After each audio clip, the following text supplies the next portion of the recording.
आम थे, ये साइज था जी। टोकरा भर गया हमारा। बच्चे कह रहे ये कहाँ लगे? मैंने कहा घर में, कि हमने तो देखा नहीं, क्योंकि ज्यादा पुराना नहीं है ये, तो अभी 3 साल पहले ही लगाया है। मैं तो कहती हूँ पूरे इंडिया से ये वर्म्स खत्म हो जाने चाहिए, ये होने ही नहीं चाहिए। इतना नेगेटिव केंचुआ है ये। लॉन में लोग डालते हैं, फिर उनके घर में जैसी बारिश होती है ना, पूरे घर में केंचुए हो जाते हैं। ओहो। दोस्तों एक बार फिर से स्वागत है आपके अपने चैनल चलो बागवानी करे पे। और आपको जयपुर सीरीज़ में बहुत सारे गार्डनर से मिलने का मौका मिला और आशा करता हूँ आपको ये सीरीज़ बहुत ज़्यादा पसंद आ रही होगी।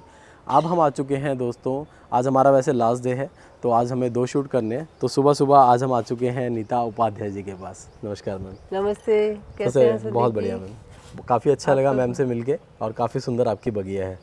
और ये भी जान के काफ़ी अच्छा लग रहा है कि मैम को बचपन से ही हरियाली, नेचर, ये सब चीज़ें पसंद है और जैसे ही मैम ने होश संभाला बागवानी कर रही हैं। हाँ बिल्कुल। जब हम इनके पास आ जाए हैं दोस्तों, तो हमने देखा कि एक पूरा एरिया सिर्फ बागवानी के लिए इन्होंने अलग से तैयार कर रखा है और जहाँ पे रहती हैं वहाँ पे भी काफ़ी अच्छी बागवानी इन्होंने कर रखी है। तो ये सब हम डिटेल में दिखाने वाले हैं। बहुत सारे रेयर प्लांट्स हैं जो आप देख पाएंगे। अगर आप अपने घर में एक सुंदर बगीचा बनाना चाहते हैं जहाँ पे फल हों, फूल हों, ग्रीन्स हों, इंडोर प्लांट्स भी लगाना चाहते हैं, आउटडोर भी लगाना चाहते हैं, मतलब मिक्स वैरायटीज़ होनी चाहिए आपके पास, ऐसा कुछ करना चाहते हैं तो आपको आज की बगिया ज़रूर देखनी चाहिए। मैम जब भी हम किसी के गार्डन में जाते हैं, अलग अलग गार्डन शूट करते हैं, तो हम सबसे पहले जो गार्डनर हैं उनकी जर्नी कवर करते हैं कि आखिर किस तरह आपने बागवानी करनी शुरू की, कितना आपको समय हो गया, इंस्पिरेशन आपकी क्या रही। तो प्लीज़ हमारे व्यूअर से आप शेयर करें। मेरी इंस्पिरेशन मेरे दादाजी थे जी। जिन्होंने बहुत सारे बाग लगाए और बचपन में हमने बड़े हुए ही उन फलों के साथ। बड़े बड़े शहतूत, इतनी वैरायटी के शहतूत, आम, जामुन, हर तरह के बाग थे। 150-150 वैरायटी के पेड़ थे हमारे बगीचे में, तो उनके साथ बड़े हुए। तो ये तो हमारे ब्लड में ही है। हम सभी भाई बहन बागवानी पसंद करते हैं और सबने अपने अपने हिसाब से अच्छी बागवानी कर रखी है। और मेरे हस्बैंड को भी बहुत शौक है। उन्हें भी शौक है? हाँ जी बिल्कुल, उनको फ्रूट प्लांट का बहुत शौक है। वो ज़्यादा ऑर्नामेंटल में ज़्यादा वो नहीं, इंटरेस्ट नहीं रखते, लेकिन फ्रूट प्लांट बहुत लगाते हैं वो। हमने एक फार्म भी बनाया है जोगनेर में, वहाँ भी हमने फ्रूट प्लांट ही लगाए सारे। ज़्यादातर फ्रूट प्लांट आपने? सारे ही फ्रूट प्लांट, सारे ही, मतलब हर वैरायटी का फ्रूट जो राजस्थान में हो सकता है और जो नहीं हो सकता उसको भी कर रहे हैं। अच्छा, कि इसको भी करके ही मानेंगे। हमारा पूरा प्रयास है कि हम कर लें। जी, ये बहुत ही अच्छी बात है और ट्राई तो करना ही चाहिए। और इसी के साथ ही मैम से बात करते करते पता चला कि जब मैम मथुरा से हैं वैसे, तो जब मथुरा रहती थी पहले, शादी से पहले, तो वहाँ पे लगभग 150 तरह के आम इन बगीचे में तैयार कर रखे थे। तो ये सुन के दोस्तों काफ़ी अच्छा लगता है। काफ़ी लंबा समय हो चुका है बागवानी करते हुए, तो आज की वीडियो में हमें सीखने के लिए भी बहुत कुछ मिलने वाला है। तो मैम को बॉन्साई का भी शौक़ है, वो भी एक वास्ट फील्ड है। काफ़ी अच्छे से हम देखते हैं कि काफ़ी सारे बॉन्साई आर्टिस्ट वर्क करते हैं और बहुत ही संतोष का काम है और काफ़ी लंबा समय लगता है। तो उनसे भी रिलेटेड काफ़ी इन्फॉर्मेशन आपको मिलेगी। तो मैम सबसे पहले तो ये जानना चाहूँगा, यहाँ पे लगभग कितनी वैरायटी के आपके प्लांट्स हैं और कब से आप कर रहे हैं और क्या शुरुआती चैलेंज थे यहाँ पर जब आप आए? यहाँ पर 350 वैरायटी के प्लांट हैं और उसमें भी एक वैरायटी में 10-10 वो है वैरायटी। अच्छा, हाँ। ओके। और इसके अलावा मैं यहाँ पे जब आई थी आज से 35 साल पहले, तो यहाँ टीला था और बहुत ही सैंडी सॉइल थी। मुझे लगा यहाँ कोई प्लांट सर्वाइव ही नहीं करेगा। मैंने कुछ बोया तो वो उगा ही नहीं, तो मुझे लगा अब कैसे करें। फिर हमने इसको उपजाऊ बनाना शुरू किया ज़मीन को। और ये पूरा ये प्लॉट है जो मैंने इसी गार्डनिंग को डेडिकेटेड कर रखा है कि मैं सिर्फ यहाँ पे गार्डनिंग करूँगी। सिर्फ एक मेड के लिए यहाँ पे बनाया है हमने, बाकी गैराज है गाड़ियों के लिए। उसके अलावा हम और कुछ नहीं यहाँ पे, ना रहते ना कुछ, रहने का अलग है जी। और यहाँ हम सिर्फ और सिर्फ बागवानी करते हैं। या मेरी क्लासेस होती हैं यहाँ पे, जो मैंने 15 साल ओरायन ग्रीन्स के नाम से एक गार्डनिंग क्लब चलाया जी। अभी रिसेंटली बंद किया मैंने। तो बहुत सारे स्टूडेंट भी हैं मेरे जयपुर में और केजीएम में भी बहुत सारी क्लासेस के लिए मुझे बुलाते हैं। क्योंकि मैं काफ़ी पुरानी मेंबर भी रही केजीए की, वहाँ से भी मैंने बहुत कुछ सीखा। केजीए में काफ़ी चीज़ें सीखने को मिली और शौक़ होता है तो आप जल्दी सीखते हो जी। ये भी है, आपका इंटरेस्ट की चीज़ है ना, इंटरेस्ट होना चाहिए। कोई फोर्स तो कर नहीं रहा हमको कि आपको ये करना ही है, क्योंकि हमको इंटरेस्ट है इसलिए कर रहे हैं। तो हम बहुत साल पहले केजीए के मेंबर बने, खूब सारे ट्रॉफियाँ जीती केजीए में, खूब पार्टिसिपेट करते थे हम। हर तरह की trophy, princess of the show, queen of the show, best vegetable in garden, ikebana, flower arrangement, सारी ट्रॉफियाँ 4-4 6-6 ट्रॉफियाँ मेरे पास होती थी। पर अब मैंने कहा हम काफ़ी सीनियर हो गए तो अब दूसरों को मौका दें, बिल्कुल, तो हम लोग थोड़ा पीछे हट गए। राइट, यही होना चाहिए। और जो यंगस्टर हैं वो अब इनसे सीखें और आगे पार्टिसिपेट करें। तो मैम अब धीरे धीरे आपके गार्डन का टूर करते हैं और समझते हैं कि किस तरह से आपने बागवानी की यहाँ पे शुरुआत की थी। तो चलें। जी हाँ, आइए। तो मैम मैं ये देख पा रहा हूँ कि आपका जो गार्डन है, ऐसा नहीं है कि हम जैसे सिमेट्री में देखते हैं प्लांट्स को, चारों तरफ स्टैंड्स लगा दिए, उन पे प्लांट्स लगे हुए हैं, बीच में कुछ प्लांट्स रखे हुए हैं, ऐसा नहीं है। मैं ये देख रहा हूँ कि यहाँ से हम निकले, हम यहाँ पर आ गए, ये पूरा एरिया है, अलग अलग तरह से प्लांट्स आपने लगा रखे हैं, कुछ ट्रीज़ हैं। फिर हम थोड़ी देर पहले देख रहे थे कि वहाँ से भी रास्ता है आगे जाने के लिए, उससे आगे भी आपने स्पेस बनाया। तो आपने किसी सिमेट्री को डिज़ाइन नहीं किया अपने गार्डन के अंदर, अलग तरीके से प्लांट्स को सेग्रीगेट किया। तो क्या क्या तरीके हैं करने के? अगर कोई गार्डनिंग कर रहा है, उसके पास जो स्पेस है, वो अपने प्लांट्स को कैसे मैनेज कर सकता है? देखिए, आप ज़्यादा से ज़्यादा प्लेस को यूटिलाइज कर सकें, इसलिए हमने सिर्फ पाथ छोड़े हैं, रास्ते छोड़े हैं जी। आप हर प्लांट तक आपकी रीच भी होनी चाहिए।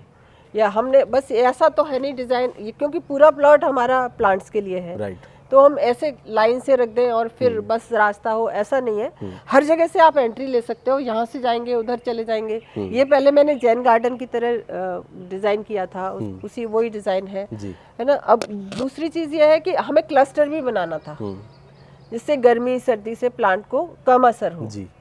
तो आप देखेंगे सारे मेरे क्लस्टर्स में रखे हुए हैं पौधे, हर जगह क्लस्टर बनाया हुआ है। हालांकि स्टैंड है, लेकिन बस आप सिर्फ चल सकते हैं, इतनी ही जगह खाली है कि आपके कपड़े ना फटे, कपड़े ना उलझे और आप इजीली घूम सकें और हर पौधे को देख सकें।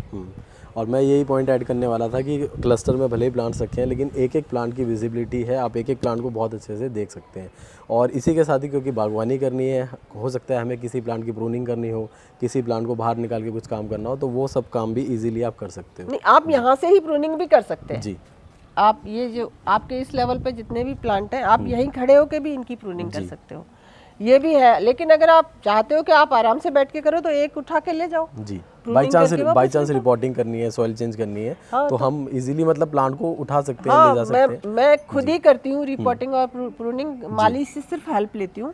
तो जहाँ हमारा वो सॉइल वो बनता है, वहाँ पे मैं उसको कहूँगी ये इस वाले का ये 2nd नंबर के प्लांट। मैं देख रहा हूँ यहाँ पे आपके बहुत सारे बॉन्साई हैं, और बॉन्साई भी आपके पास मल्टीपल वैरायटीज़ के आपने तैयार किए हैं, और लंबा प्रोसेस है, काफ़ी समय लगता है तैयार करने में। तो अभी बहुत सारे बिगिनर्स भी आपको देख रहे होंगे, तो थोड़ा सा पहले बॉन्साई के बारे में आप हमारे व्यूअर्स को बताएं, और उसके बाद बताएं कि हम इस कला को आगे किस तरह निखार सकते हैं, कैसे हम इस पर काम कर सकते हैं। देखिए, बॉन्साई बनाना इतना ईजी नहीं है जी। इसका कॉन्सेप्ट क्लियर होने में टाइम लगता है। अगर किसी के कॉन्सेप्ट क्लियर हो गए, बेसिक्स क्लियर हो गए, तो वो आराम से बॉन्साई बना सकता है।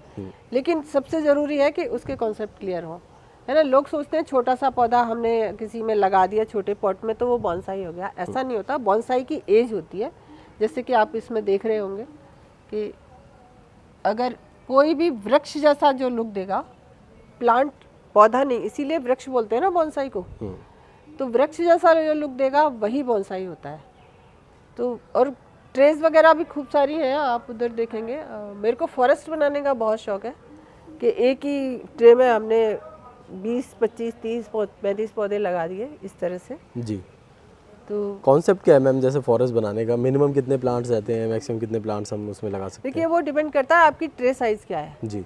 ट्रे अगर छोटी है तो आप कम लगाओगे, बड़ी है तो, और पौधे का साइज जैसे क्या ऐसा है? कहते हैं ना कि 7, 9, 11 वो है ना, इवन में नहीं लगाते, ऑड नंबर्स में लगाते हैं, जैसे 7, 9, 11, 21। लेकिन 11 के बाद आप कितने भी लगाओ, फिर ऑड इवन का नहीं रहता। राइट। और ऐसे ही अगर हम एक बड़ी ट्रे पे काम करना चाहते हैं तो उसमें मैक्सिमम हम कितने प्लांट्स मर्ज कर सकते हैं? जितने उसमें आ जाए। अच्छा, जितने भी आ जाए। जितने भी आ जाए।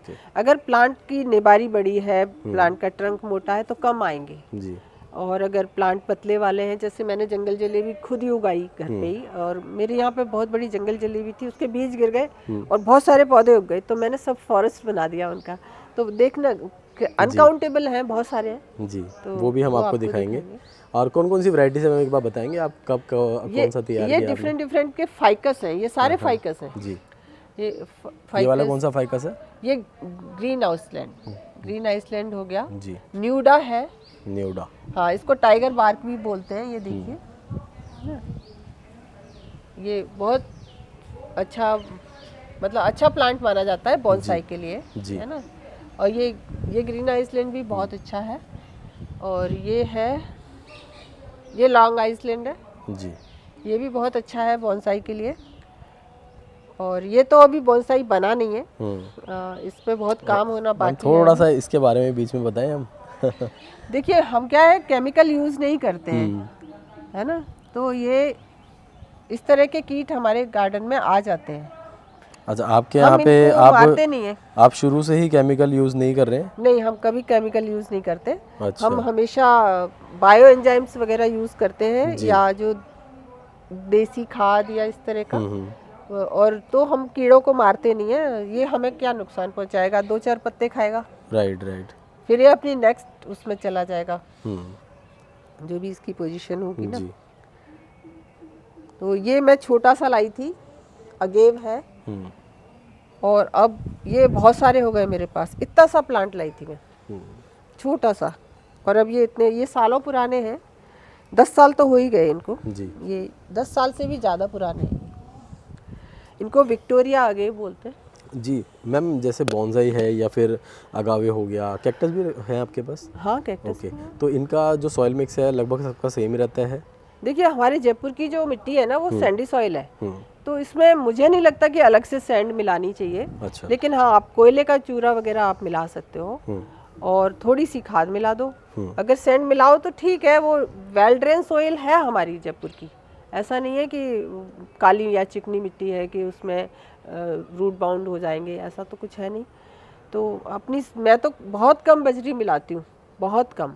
कभी लगता है कि ज़्यादा ही बहुत सारे बड़ा पॉट है और इसमें ज़्यादा पानी नहीं रुके तो मिला देते हैं, अदरवाइज ज़रूरत नहीं होती। जी। तो आपके बॉन्साई की, कैक्टस की सभी की सॉइल लगभग सेम रहती है, ऐसा है? नहीं, थोड़ा अंतर रहता है। जी, क्या डिफरेंस है मैम? जैसे उसमें मैं बॉन्साई वाले में थोड़े से मोटे वाले टुकड़े मिलाती हूँ, और नीचे एक बॉटम सॉइल लगाते हैं हम लोग, जो ईंट के टुकड़े होते हैं ना, छोटे छोटे, उनको चने के आकार के। जी। उनको हम बॉन्साई में बिछाते हैं, और उसमें हम कोयले का चूरा मिलाते हैं, जो हम कैक्टस और सेक्यूलेंट्स लगाते हैं उसमें वो मिलाते हैं। और बाकी हम यही, हमारी क्योंकि बहुत सैंडी सॉइल रही है हमेशा से, तो मुझे कभी ज़रूरत पड़ी नहीं है कि रिवर सैंड में लागूं और अलग से मिलाऊं, ज़रूरत नहीं होती।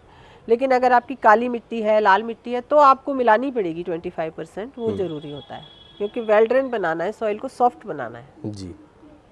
तो मैम जैसे मैं जानना चाहूँ, एक तो ये वाला बॉन्साई और सेकंड ये बॉन्साई, इसको अभी इस पोजीशन में लाने में आपको कितना टाइम लगा है? ये कोई भी 10 साल से नया नहीं है, ये तो ज़्यादा ही पुराना लग रहा है मुझे। और हम खुद ही बना बना के भूल जाते हैं। इतने साल हो गए ना करते हुए काम, फिर क्लासेस लेते हैं तो बताते हैं। जैसे हम जैसे आप जो स्टाइलिंग करते हैं वो वायरिंग के थ्रू करते हैं या कट एंड ग्रो मेथड से करते हैं, या दोनों से? दोनों से। जैसे अभी ये देखिए, ये है दिवी, अब इसमें वायरिंग की हुई है। ये बहुत स्लो प्लांट है, अभी ये बॉन्साई बना नहीं है जी, बनने के प्रोसेस में है। राइट है, तो ये ग्रो पॉट में है। जब ये बनेगा उसके बाद, अब जैसे इसका वायरिंग खोल देंगे हम, और जो बॉन्साई ये होता है बोगनविला, उसको क्लिप एंड ग्रो से ही, क्योंकि वो वायरिंग में खराब हो जाता है जी। और जेड भी वायरिंग पसंद नहीं करता, जेड को बनाते हैं ना, जहाँ जहाँ वायरिंग करेंगे वो ब्रांच सूख जाएगी। लेकिन मैम जैसे मैं काफ़ी आर्टिस्ट से मिलता हूँ, वो जेड को प्रॉपर वायरिंग ही कर रहे हैं। जेड तो क्लिप एंड ग्रो से इतना अच्छा बनता है कि आपको वायरिंग की जरूरत ही नहीं है। ओके। वो इतना फास्ट ग्रोइंग है, आप जहाँ चाहे वहाँ ब्रांच ले लो, जिधर से इधर से काटा 2-3 महीने बाद वो उधर बुशी हो जाता है। तो उसको नहीं है। लेकिन हाँ, बोगनविला है ना, वो अगर आपने वायरिंग की तो वो ज़्यादातर ब्रांचेस सूख जाएंगी आपकी। और भी 2-4 पौधों में मैंने देखा है, लेकिन फाइकस सबसे बेस्ट है वायरिंग के लिए जी। क्योंकि इसकी जो ब्रांचेस होती हैं वो लचीली होती हैं, और फाइकस में तो बहुत वैरायटी है, आप आराम से बोनसाई बना सकते हो। जो भी आपके क्षेत्र में उपलब्ध है वो वाले फाइकस लाके, और बस ये ध्यान रखने का होता है कि पत्ते छोटे वाले हों तो अच्छे बनते हैं जी। और ग्रोथ है वो भी ठीक रहती है फाइकस की, उसमें टाइम नहीं लगता जी। मैम आपके पीछे यहाँ पे बहुत सारे आम हैं, जो कि जब से मैं आया हूँ मेरी बार बार इधर नज़र जा रही है। तो इनके बारे में बताएं, ये पेड़ आपने कब लगाया था और किस तरह के पेड़ हैं और इतनी अच्छी फ्रूटिंग कैसे हो रही है? ये पेड़ ज़्यादा पुराना नहीं है, ये तो अभी 3 साल पहले ही लगाया है। 3 साल पहले लगाया है? हाँ, तो छोटा सा तो है ही, आप देखिए ना। नहीं, साइज तो छोटा है। हाँ। लेकिन आम का साइज बहुत बड़ा है। हाँ, ये मल्लिका आम है तो इसका साइज बड़ा ही होता है। ये वैरायटी ही इतनी अच्छी है, ये देखिए साइज मेरे हाथ में देखिए। जी जी, फ्रूट का साइज देख के ऐसा लगता है कि ये ट्री भी काफी पुराना होगा। नहीं, ये देखिए ना, बेचारा तना पतला सा तना है। पतला सा तना है। हाँ, तो ये इससे पुराना वो है, मल्लिका है और ये दशहरी है वो। दशहरी है ये हाँ। वाला। ओके। वैसे देखा जाए ना तो ये इससे 3 साल पुराना है। अच्छा। यानी कि वो 6 साल पुराना है और ये 3 साल पुराना है जी। तो और ये इसमें लास्ट ईयर भी 8 आम आए थे, तो हमने कहा हमें लेने नहीं थे, हम इतना फूल आता है कि मैं तोड़ देती हूँ। अच्छा। फिर आ जाता है, इसका जिद है कि मुझे आम ही आने हो, मतलब खिलाने ही है आम खिलाने। हाँ, लास्ट ईयर हमारे 8 आम थे, ये साइज था जी। टोकरा भर गया। हमारा बच्चे कह रहे ये कहाँ लगे? मैंने कहा घर में, कि हमने तो देखा नहीं, क्योंकि लास्ट ईयर ये और भी छोटा था। अच्छा, ओके। तो इतने छोटे से पे इतने तो आम ये आना। आप नर्सरी से ग्राफ्टेड प्लांट लाए होंगे?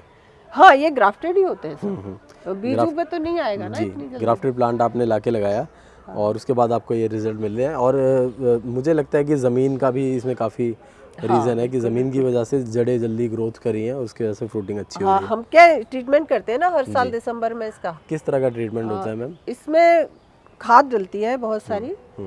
जैसे कि अगर ये 3 साल पुराना है तो मैंने इसमें कम से कम 10 किलो खाद डाली, और खाद भी हम खुद ही बनाते हैं देसी गाय के गोबर से। अच्छा। हाँ, हम वर्मी कंपोस्ट यूज़ नहीं करते। उससे क्या है, वो लाल वाले केंचुए हो जाते हैं जो कि बहुत नेगेटिव होते हैं। अच्छा। वो इम्पोर्टेड केंचुआ है जो कि बाहर से आयात किया गया है। हमारे यहाँ जो केंचुए होते थे पहले ज़मीन में मिलते थे, वो सफ़ेद और नीले केंचुए होते थे जो कि मिट्टी में सैकड़ों बार ऊपर नीचे जाते थे और मिट्टी को उपजाऊ बनाते थे। अब लोग उनको, ये लाल वाले केंचुए हैं जो अमेरिका से आए, इन्हीं को असली केंचुआ समझने लगे। और वो गोबर खाता है, वर्मी कंपोस्ट बनाने वाला, जबकि अर्थवर्म मिट्टी खाता है। मतलब एक्चुअल जो केचुआ इंडिया में होता था वो तो अब है ही नहीं? वो है, लेकिन अब वो जमीन में 3 मीटर नीचे चला गया है। ओहो। ऊपर नहीं आता, क्योंकि इतने हमने केमिकल्स डाल दिए ना जमीन में, तो वो उसको सूट नहीं करते, उससे मर जाता है वो। तो वो अपनी जान बचाने के लिए नीचे चला गया, अंडरग्राउंड हो गया है। ओहो। और उसका कलर आपने बताया वाइट और ब्लू? वाइट और ब्लू। अच्छा। एक या तो वाइट केंचुए होंगे, वाइट केंचुए थोड़ा ऊंचाई पे है, मतलब नीचे मान लो 1-1.5 मीटर पे जी। लेकिन जो ब्लू वाले हैं वो और 3 मीटर से भी नीचे है। ओहो, पहले सब ऊपर थे? पहले सब वो सारे दिन ऊपर नीचे होते थे। खाद बनाते थे, मिट्टी को उपजाऊ बनाते थे, पोरस बनाते थे, बारिश का पानी मिट्टी में जाए, खेत में जाए, जमीन में जाए, इस लायक बनाते थे। और ये जो लाल केंचुआ है, जो खाद जिससे वर्मी कंपोस्ट बनती है, ये गोबर खाता है। और गोबर खाने वाला केंचुआ वो अर्थवर्म नहीं है बिल्कुल भी। वर्म है, अर्थवर्म नहीं है। अर्थवर्म नहीं है। अर्थवर्म का मतलब ही है मिट्टी खाने वाला। जी। और मैम मैं तो सच बताऊं, मैं बहुत सारी जगह पे गया हूँ जहाँ पे कंपोस्ट वगैरह तैयार हुई है, सब जगह पे वही रेड वाले ही है उनके पास। रेड वाले बहुत नेगेटिव है। वही निकाल के वही दिखाते रहते हैं वो कि ये देखो हमारे पास केंचुए हैं, इससे हम बना रहे हैं खाद।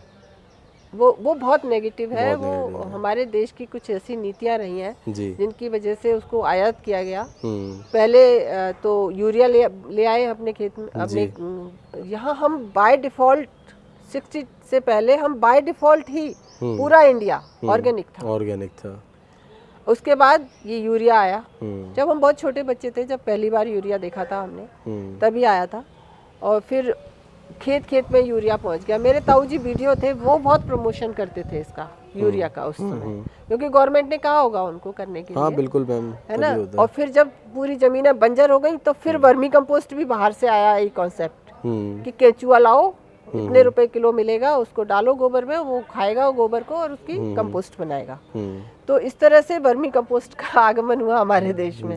पहले कोई वर्मी कंपोस्ट ही नहीं होता था, हमारे यहाँ सिर्फ कंपोस्ट होता था जिसमें कार्बन होता है 8% से भी ज़्यादा, और वर्मी कंपोस्ट में होता है 5%। इतना फर्क है। वो वर्म्स बनाते हैं उनको और बहुत जल्दी बना देते हैं। और जब कंपोस्ट ज़्यादा पुराना होगा ना, उतना ही अच्छा होगा, उतना ही उसके छोटे से पोर्शन में बहुत सारे बैक्टीरिया होंगे, जो गुड बैक्टीरियाज होते हैं ना, जो हमारे पेड़ों को चाहिए, हमारी ज़मीन को चाहिए जी। तो हमने कह दो अज्ञानता में या सरकार की नीतियों में आके हमने अपनी नुकसान खुद ही किया है जी। कि हम अब केमिकल की उगे हुए ही सारी चीज़ें खा रहे हैं। और अब कितनी रोग हो रहे हैं इंडिया में, कैंसर हो रहा है, डायबिटिक, तो इंडिया पूरा डायबिटिक है अभी।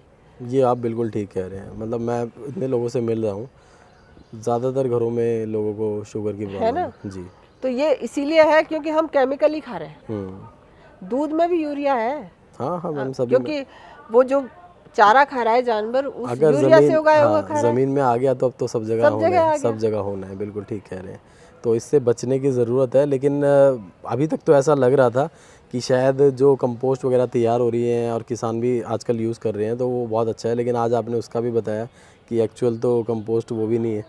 नहीं नहीं, हाँ, केंचुए वो तो जो वर्मी कंपोस्ट है उसके बजाय जो असली कंपोस्ट है वो यूज करो। जैसे पुराने जमाने में यूज होता था, हमारे फादर के जमाने में, कि गोबर का ढेर लगा दिया जाता था और वो कंपोस्ट में बदल जाता था नेचुरली। राइट। और वही असली कंपोस्ट है, उसमें टाइम लगता है। अब ये वर्मी कंपोस्ट क्या है, क्विक है कि भाई 2-3 महीने में आपका कंपोस्ट तैयार हो जाएगा।